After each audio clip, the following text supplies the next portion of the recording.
Nucleic acid. Nucleic acid क्या होते हैं? एक बायोपॉलीमर्स होते हैं। बायोपॉलीमर का मतलब क्या है? ऐसे पॉलीमर जो प्रेजेंट होते हैं लिविंग सिस्टम के अंदर। इनको हम पॉलीन्यूक्लियोटाइड्स के नाम से जानते हैं। पॉलीन्यूक्लियोटाइड्स के नाम से क्यों जानते हैं ये भी आपको क्लियर हो जाएगा, तो ये एक नाम याद रखिएगा, पॉलीन्यूक्लियोटाइड। पॉली वर्ड कब आता है? जब कोई भी मॉलिक्यूल 2 से 10 से ज्यादा बार अगर प्रेजेंट है as in a polymer, repeat हो रहा है 10 से ज्यादा बार, 11 12 13, तो इन्हें पॉलीमर्स कहते हैं। 2 मॉलिक्यूल हैं डाइमर, 3 है ट्राइमर, 4 है टेट्रामर, 10 है डेकामर, लेकिन उसके ऊपर नाम आता है पॉलीमर। अब पॉलीमर में कौन सा मॉलिक्यूल रिपीट हो रहा है, ये नाम आगे लिखा हुआ है, न्यूक्लियोटाइड का रिपीटिशन है, फिर ये नाम पड़ गया पॉलीन्यूक्लियोटाइड। तो यहाँ पे अगर आप मोनोमर की बात करें, पॉलीन्यूक्लियोटाइड में मोनोमर क्या है, रिपीटिंग यूनिट क्या है, तो वो क्या है? न्यूक्लियोटाइड। तो न्यूक्लियोटाइड से पॉलीन्यूक्लियोटाइड बना। अगर हम न्यूक्लियोटाइड के बारे में ही सिर्फ बात करें तो 3 चीजें यहाँ होती हैं। एक शुगर मॉलिक्यूल होता है, एक हेट्रोसाइक्लिक नाइट्रोजनस बेस होती है। हेट्रोसाइक्लिक का मतलब यहाँ पे प्योर कार्बन की चेन नहीं है, बीच में कोई और एटम भी आ सकता है। और फॉस्फोरिक एसिड। तो इन 3 चीजों को मिला दिया जाए तो एक चीज बन जाती है, इसका नाम है न्यूक्लियोटाइड। कौन कौन से पार्टिकल्स यहाँ पे कैसे अरेंज हैं समझिए। The particles present in nucleus of cell जो रिस्पॉन्सिबल होते हैं हेरिडिटी के लिए, उनको हम क्रोमोसोम्स कहते हैं। आखिर क्रोमोसोम के अंदर क्या है? क्रोमोसोम बना हुआ है प्रोटीन का, और प्रोटीन जो है वो यहाँ पे उसके अंदर एक और तरह का बायोमोलिक्यूल प्रेजेंट है, न्यूक्लिक एसिड। तो हम प्रोटीन की जब बात करते हैं तो ये कौन से प्रोटीन होते हैं? ये न्यूक्लियो प्रोटीन्स होते हैं। ये आपके कौन से प्रेजेंट है? Nucleo proteins. तो न्यूक्लियो प्रोटीन्स जो है ये यहाँ पे आपके प्रेजेंट हैं, और इसके अंदर आपका एक और बायोमोलिक्यूल है जिसका नाम है न्यूक्लिक एसिड, और वो हम यहाँ पे पढ़ रहे हैं। तो समझ में आ जाना चाहिए इनके प्लेसमेंट कहाँ पे। 2 तरह के न्यूक्लिक एसिड आपके कोर्स में आते हैं, एक डीएनए और आरएनए। अब अगर मैं यहाँ पे न्यूक्लियोटाइड की बात करता हूँ तो न्यूक्लियोटाइड 3 चीजों की कॉम्बिनेशन, आज जैसा कि आपने पढ़ा। कौन कौन सी चीजें? एक शुगर है, एक हेट्रोसाइक्लिक बेस है, और एक फॉस्फोरिक एसिड है। तो हेट्रोसाइक्लिक बेस यहाँ पे ये जो आप देख रहे हैं ये बेस हेट्रोसाइक्लिक है, यानी कि यहाँ पे प्योर कार्बन की चेन नहीं है, नाइट्रोजन भी है। शुगर है यहाँ पे, वो देखते हैं कौन सी है, और फॉस्फेट ग्रुप। ये 3 चीज जब कंबाइन करते हैं तो ये बन जाता है न्यूक्लियोटाइड, और न्यूक्लियोटाइड का जब पॉलीमर बनता है तो ये पॉलीन्यूक्लियोटाइड। तो आप देख सकते हैं एक न्यूक्लियोटाइड ये रहा। अगर आप यहाँ पे चेक करें तो एक न्यूक्लियोटाइड आपका ये दिया हुआ है, ये पूरा एक न्यूक्लियोटाइड है। फिर ये दूसरा न्यूक्लियोटाइड आपका रिपीट हो गया। ऐसे अगर 10 से ज्यादा बार आपके रिपीट हो जाए तो आप कह सकते हैं क्या बन गया? पॉलीन्यूक्लियोटाइड। तो पॉली मीन्स 10 से ज्यादा बार अगर कोई चीज प्रेजेंट है तो आप पॉली यहाँ पे वर्ड यूज कर सकते हैं। तो हम न्यूक्लिक एसिड के बारे में बात करने वाले हैं। न्यूक्लिक एसिड में किस चीज का रिपीटिशन है? न्यूक्लियोटाइड। न्यूक्लियोटाइड किस चीज का बना होता है? 3 चीजों का बना होता है। ये यहाँ पे आप पढ़ लीजिए, ये 3 चीजें प्रेजेंट होती हैं। और यहाँ पे 2 तरह के न्यूक्लिक एसिड के बारे में बात होगी, एक होगा डीएनए और एक होगा आरएनए। अब समझते हैं केमिकल कॉम्पोजिशन क्या है न्यूक्लिक एसिड का। अगर आप केमिकल कॉम्पोजिशन देखें डीएनए और आरएनए का, तो वो यहाँ पे क्या प्रेजेंट है? डीएनए और आरएनए के अंदर एक शुगर प्रेजेंट है। कौन सी शुगर है? 5 कार्बन एटम की, इसीलिए नाम पड़ गया पेंटोस। तो 5 कार्बन एटम आप देख सकते हैं, ये नंबर्ड है। अगर आप यहाँ देखें, पहला कार्बन एटम, दूसरा, तीसरा, चौथा, पांचवा, 5 कार्बन एटम की शुगर है। नाइट्रोजनस बेस है, हेट्रोसाइक्लिक है। यहाँ पे हेट्रोसाइक्लिक का मतलब ये है कि यहाँ पे कार्बन की चेन नहीं है, कोई और एटम भी है, मे बी नाइट्रोजन होगा यहाँ पे। और तीसरा है फॉस्फोरिक एसिड। तो फॉस्फोरिक एसिड यहाँ पे आपको पता है H3PO4 को बोलते हैं। तो फॉस्फोरिक एसिड का फॉर्मूला H3PO4। चलिए यहाँ पे शुगर के बारे में बात करें तो 2 तरह की शुगर है, 2 शुगर है यहाँ पे पेंटोस। एक का नाम आपने पढ़ा है राइबोस, ये रहा राइबोस, और दूसरा है डीऑक्सी राइबोस। ये दोनों शुगर जो हैं एक सर्टेन कंपाउंड से डिराइव की गई हैं, इन्हें फ्यूरानोस फॉर्म कहते हैं, क्योंकि ये कंपाउंड से डिराइव की गई हैं जिसको कहते हैं furan. Now what is furan, मैं आपको स्ट्रक्चर बना के दिखा देता हूँ। पेंटागन बनेगा, यहाँ पे आपका कार्बन है प्रेजेंट, और इधर ऑक्सीजन है। तो आप कोरिलेट करिए इन स्ट्रक्चर को, बीच में ऑक्सीजन है, यहाँ पे आपका क्या होगा? CH, यहाँ पे आ जाएगा CH, यहाँ पे आ जाएगा CH, और इधर आ जाएगा CH। तो ये C4H4O के नाम से जाना जाएगा और इस कंपाउंड को फ्यूरान कहते हैं। फ्यूरान से ये जो आपका डिराइव हुआ है, दिस इज कॉल्ड एज फ्यूरानोस। तो यहाँ दो तरह की शुगर होती है, एक होती है राइबोस और एक होती है डीऑक्सी राइबोस। आखिर इन दोनों में स्ट्रक्चरल डिफरेंस क्या है, चेक करिए सेकंड कार्बन एटम पे। सेकंड कार्बन एटम पे यहाँ पे H और OH दोनों चीजें प्रेजेंट है और यहाँ पे आपका सिर्फ H और H प्रेजेंट है। तो OH की जगह यहाँ पे क्या प्रेजेंट है, सिर्फ H। तो आप इसको क्या बोलेंगे, डीऑक्सी। डीऑक्सी क्यों, क्योंकि एक ऑक्सीजन की कमी है। तो ये आपका राइबोस और डीऑक्सी राइबोस में ये अंतर है। तो शुगर के बारे में बात हो गई। पेंटोस शुगर है, कौन सा फॉर्म है, फ्यूरानोस फॉर्म। और दो तरह की शुगर होती है जिसका नाम राइबोस और डीऑक्सी राइबोस यहाँ पे होता है। इसके बाद आती है नाइट्रोजनस बेस। नाइट्रोजनस बेस जो है ये आपकी हेट्रोसाइक्लिक नाइट्रोजनस बेस, जो बार बार हम बोल रहे हैं, आखिर इसके मतलब क्या है ये यहाँ पे समझिए। हेट्रोसाइक्लिक में आप यहाँ पे चेक करिए कि कार्बन के अलावा बीच में क्या आ रहा है। कार्बन के अलावा बीच में देखिए नाइट्रोजन, कार्बन की जगह नाइट्रोजन आ रहा है, तो ये क्या हो गए, हेट्रोसाइक्लिक बेसिस हो गए। तो ये हेट्रोसाइक्लिक बेस है। हमें कोई स्ट्रक्चर याद नहीं करना, हमें सिर्फ ये समझने के लिए कि हेट्रोसाइक्लिक का मतलब क्या है, इसलिए आपको स्ट्रक्चर दिखाए हैं। आपको दो तरीके से बेस को क्लासिफाई किया जाता है, ये नाम जरूर याद रखने पड़ेंगे। एक होती है प्यूराइंस और एक होती है पायरिमिडीन्स। प्यूराइन बेस जो होती है वो आपकी दो होती हैं, एक एडेनाइन होती है, एक ग्वेनाइन। सिर्फ आपको यहाँ पे क्या याद रखना है, नाम याद रखना है। एडेनाइन और ग्वेनाइन, ये अगर नाम छोटा है तो यहाँ पे कम बेसेस हैं दो, और यहाँ पे नाम बड़ा है पायरिमिडीन्स तो यहाँ पे तीन बेस हैं आपकी, C U N T। तो C यहाँ पे साइटोसिन है, U यहाँ पे यूरेसिल है और T यहाँ पे थाइमिन है। इनके एब्रीविएशंस ब्रैकेट में लिखे हुए हैं। एडेनाइन को A कह लीजिए, ग्वेनाइन को G कह लीजिए, और यहाँ पे आप इसको U, T और C के नाम से जान सकते हैं। ये दोनों बेसिस जो आप पढ़ते हैं, एडेनाइन और ग्वेनाइन, यानी कि प्यूराइंस, डीएनए आरएनए दोनों में कॉमन होती है, ये दोनों में पाई जाती है। यानी कि डीएनए में भी मिलेगा आपको ये दोनों बेस और आरएनए में भी मिलेगी। देखिए पायरिमिडीन बेस के अंदर थोड़ा डिफरेंस है। एक यही बेस है साइटोसिन जो दोनों में मिलती है।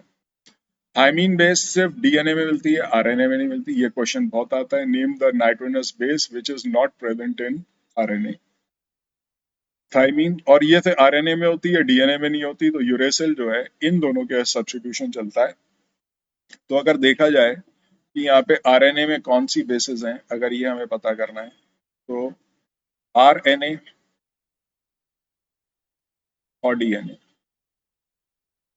तो डीएनए में कौन सी बेसिस हैं आपकी, ए है, टी है, सी है और जी है। Adenine, thymine, cytosine, guanine. और यहाँ पे अगर कोई चीज मिस करनी है तो क्या करनी है, टी की जगह यू लिखना है। ये बात आपको ध्यान, ठीक है। तो यहाँ पे यू और टी जो है, बस ये यहाँ पे अंतर है डीएनए आरएनए में। बाकी कॉमन बेस कौन सी है ये आपको समझ में आ गई। तो ये तो दोनों में प्रेजेंट है। और पायरिमिडीन कौन सी बेस कॉमन है डीएनए आरएनए में, दैट इज साइटोसिन, ये ध्यान रखिए। अब आते हैं न्यूक्लियोसाइड और न्यूक्लियोटाइड में क्या अंतर होता है। न्यूक्लियोसाइड और न्यूक्लियोटाइड में बहुत बेसिक एक डिफरेंस आपको इस स्लाइड से निकालना है और वही आंसर आपका बन जाएगा। देखिए न्यूक्लियोसाइड किस चीज की कॉम्बिनेशन है, मैंने बताया कि यहाँ पे तीन चीजें होती हैं, एक शुगर होती है, एक नाइट्रोजनस बेस और एक फॉस्फोरिक एसिड।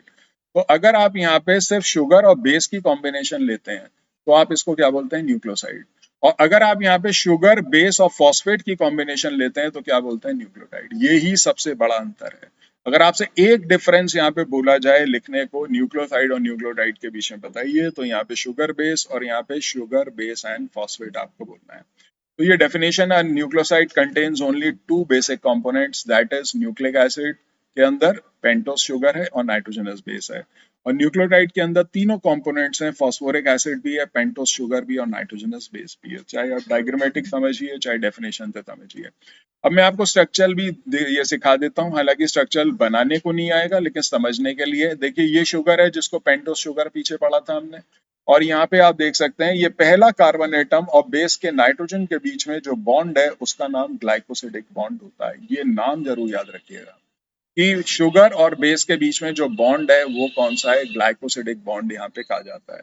अब शुगर कौन सी है, या तो राइबोस है या डीऑक्सी राइबोस है, उसके बेसिस पे हम यहाँ पे दो तरह के न्यूक्लियोसाइड्स बना सकते हैं। तो न्यूक्लियोसाइड में बेसिक इंफॉर्मेशन शुगर बेस की कॉम्बिनेशन और कौन सा बॉन्ड यहाँ पे काम कर रहा है, ये बात का ध्यान रखिएगा। अब आते हैं न्यूक्लियोटाइड पे। तो न्यूक्लियोटाइड के अंदर अगर आप देखो तो यहाँ पे नाइट्रोजन और पहले कार्बन एटम के बीच में, ये फर्स्ट कार्बन एटम जो यहाँ पे है ये पहला है, इसके बीच में कौन सा है, ग्लाइकोसिडिक बॉन्ड है, वो आपने यहाँ से सीख लिया। लेकिन यहाँ पे जो 5th कार्बन एटम है उस पे क्या जुड़ा है, फॉस्फेट ग्रुप। तो पहले पे तो बेस होती है और 5वें पे क्या होता है आपका, फॉस्फेट ग्रुप होता है। ये चीज ध्यान में रखना। तो ये पूरी कॉम्बिनेशन जो है इसको आप यहाँ पे क्या कहते हैं, इसको न्यूक्लियोटाइड के नाम से जानते हैं।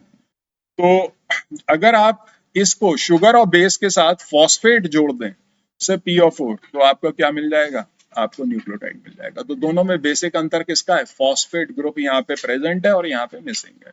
ये चीज ध्यान में रखनी।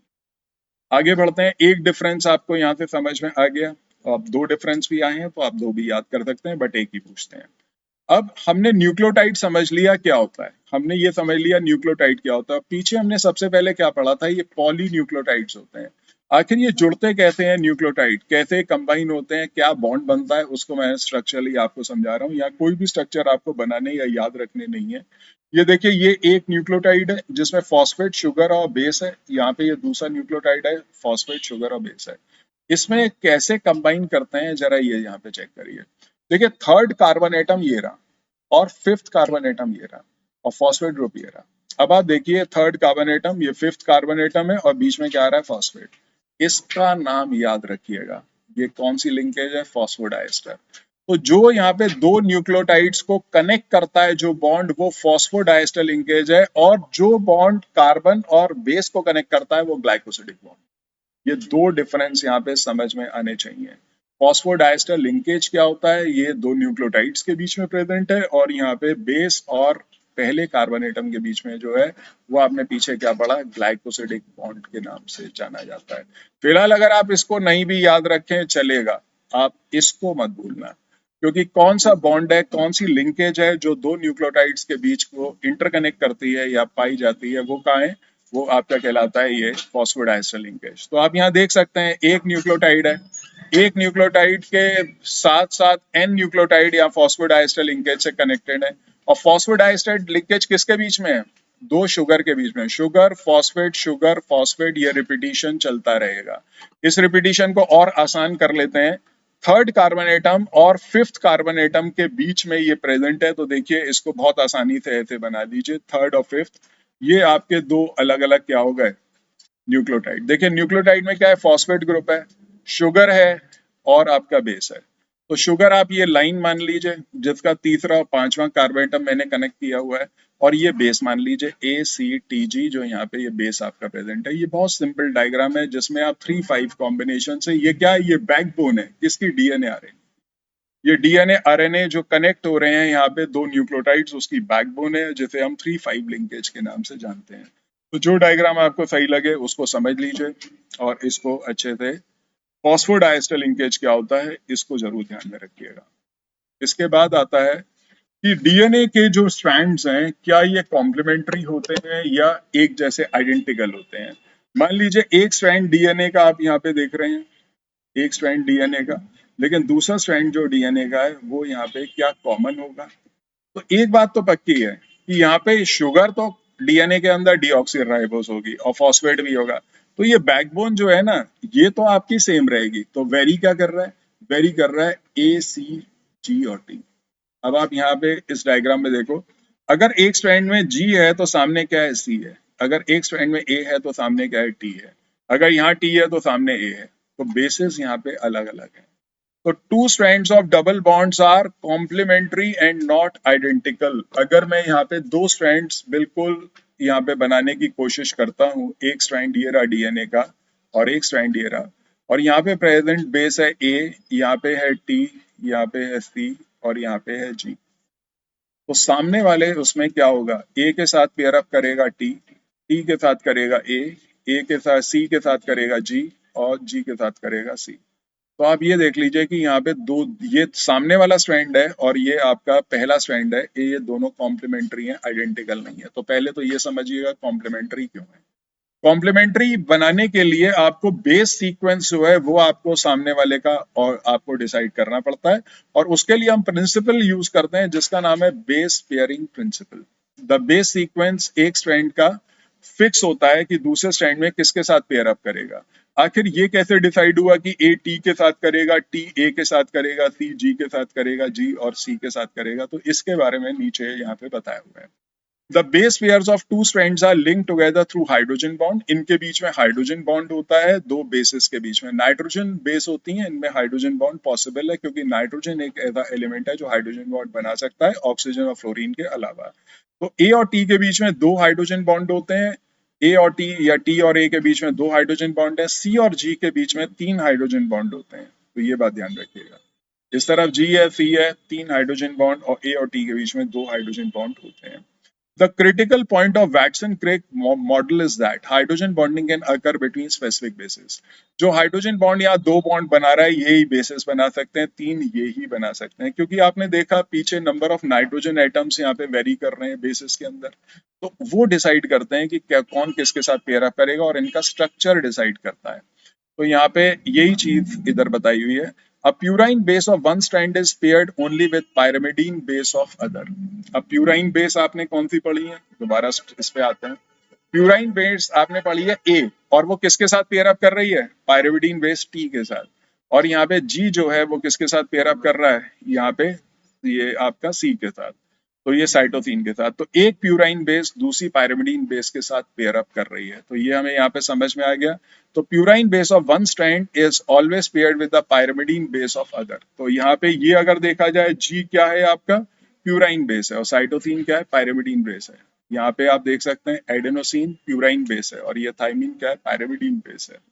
तो ये स्पेसिफिक बेसिस के साथ ही आपके पेयर अप कर रहे हैं। अब क्यों पेयर अप कर रहे हैं उसकी वजह यहाँ पे दी है, बिकॉज ये डिपेंड करता है size and geometry of basis.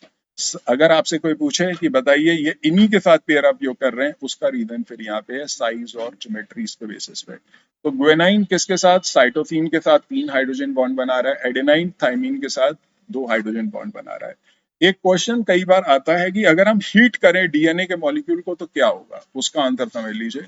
On heating the two strands of DNA separate from each other, इस प्रोसेस को मेल्टिंग कहा जाता है।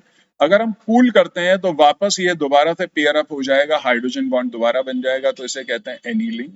और जिस टेम्परेचर पे ये दो स्ट्रैंड सेपरेट होते हैं ये आपका मेल्टिंग टेम्परेचर कहलाता है, which is specific for each specific sequence. अब अगर यहाँ पे चेक करें ह्यूमन बॉडी में कॉमन चीज क्या हो सकती है, सबके अंदर डीऑक्सी राइबोस शुगर हो सकती है, फॉस्फेट बॉन्ड हो सकता है। तो वेरिएशन किस चीज से है, आखिर हमारा ये जो क्रोमोसोम्स हैं उसके अंदर न्यूक्लिक एसिड है, वो वेरिएशन किसकी वजह से क्रिएट कर रहा है, इन बेसिस की वजह से। ये बेसिस का सीक्वेंस सब में फर्क है, इसका नंबर सब में फर्क है, इसीलिए आप यहाँ पे कह सकते हैं कि सबके हेरिडिटी कैरेक्टर्स ये डिसाइड करता है। दूसरी बात यहाँ पे समझने वाली ये है कि क्या प्यूराइन बेस और पायरिमिडीन बेस बराबर होंगी, क्या ये प्यूराइन और पायरिमिडीन बेस बराबर होंगी, आंसर है हाँ, क्योंकि आप देखो जितना यहाँ पे प्यूराइन बेस है जी, उतना ही सी साइटोसिन है, तो ये क्या है, पायरिमिडीन है। जितना आप ए लोगे उतना ही टी होगा, तो जितने आपके प्यूराइन बेस हैं उतने ही पायरिमिडीन बेस होते हैं। तो ये बात ध्यान रखना, कभी ये क्वेश्चन अगर आता है कि क्या प्यूराइन बेस और पायरिमिडीन बेस बराबर होते हैं, यस, क्योंकि इनकी पेयरिंग ही आपस में हो रही है इसलिए ये बराबर होंगे। तो ये बात समझ में आ गई। अब लास्ट स्लाइड्स, बायोलॉजिकल फंक्शन क्या है। देखिए डीएनए के एक फंक्शन रेप्लिकेशन है, रेप्लिकेशन से क्या ये कंट्रोल करता है, transmission of hereditary characters, transmission of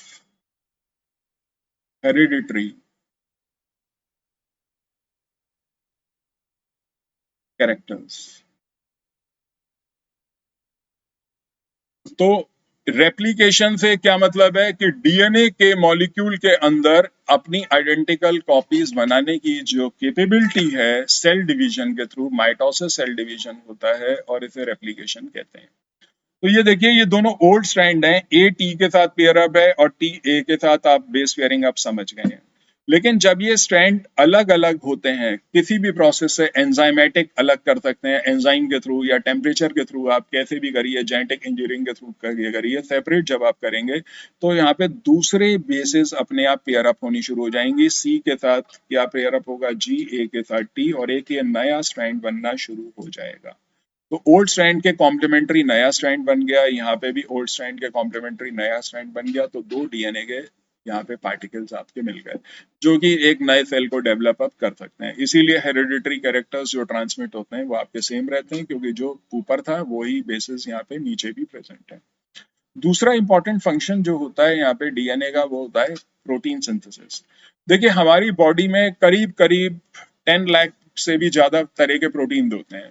नाक का प्रोटीन अलग है, आंख का अलग है, कान का अलग है, तो ये सारे प्रोटीन जो है ये इंटरनल ऑर्गन्स के डिफरेंट है। तो इनको बनाने की कहाँ इंफॉर्मेशन स्टोर्ड है? ये इंफॉर्मेशन स्टोर्ड है सारी की सारी डीएनए में।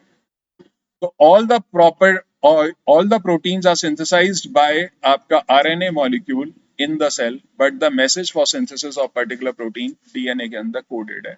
अब ये कोडेड है, डिकोड कौन करता है यहाँ पे समझिए। सबसे पहले ये एक इंफॉर्मेशन जो यहाँ पे कोडेड है, ये बेस पेयरिंग के बेसिस पे ही यहाँ पे आपकी किसको समझाई जाती है? आरएनए को। और ये कौन सा RNA? Messenger RNA. Messenger RNA यहाँ पे ट्रांसफर करता है, ये राइबोसोमल आरएनए के पास मैसेज आएगा।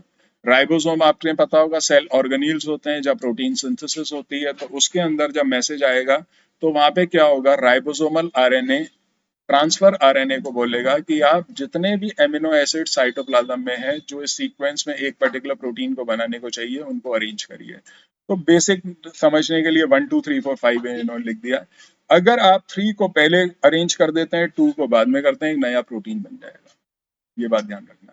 तो ये सेम सीक्वेंस आपको यहाँ पे फॉलो करना पड़ता है, और ये इंफॉर्मेशन आपको डीएनए से पहले आरएनए पे आती है, आरएनए के बाद ये ट्रांसलेट होती है, और फिर वहां पे राइबोसोमल आरएनए और ट्रांसफर आरएनए मिलके इसे अरेंज करते हैं और वहां पे एक तरह का प्रोटीन आपका बनता है। तो ये प्रोसेस ऑफ प्रोटीन सिंथेसिस है आपका। और फिर आता है डिफरेंस।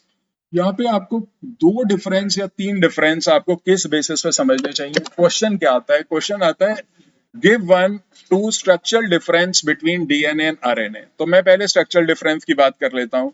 आप एक तरफ कह सकते हैं डीएनए डबल स्ट्रैंडेड है और आरएनए सिंगल स्ट्रैंडेड है, तो एक तो याद रखो, क्योंकि 1 नंबर का क्वेश्चन ये आ सकता है।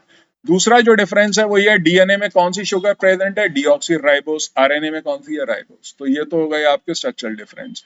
इवन बेसिस के बेसिस पे ही बता सकते हैं कि डीएनए में कौन सी बेसिस है, आरएनए में कौन सी बेसिस है, क्योंकि ये भी स्ट्रक्चर का पार्ट है। अब आता है कि यहाँ पे इसके फंक्शन क्या है। फंक्शन ये है कि डीएनए कंट्रोल करता है ट्रांसमिशन ऑफ हेरिडिटी कैरेक्टर्स, और आरएनए कंट्रोल करता है क्या? Protein synthesis. तो ये फंक्शनल डिफरेंस है। आपसे कभी भी सेम डिफरेंस यहाँ पे नहीं पूछते, हमेशा यहाँ पे फंक्शनल डिफरेंस पूछते हैं या स्ट्रक्चरल डिफरेंस पूछते हैं। इस तरह का क्वेश्चन आपको नहीं मिलेगा।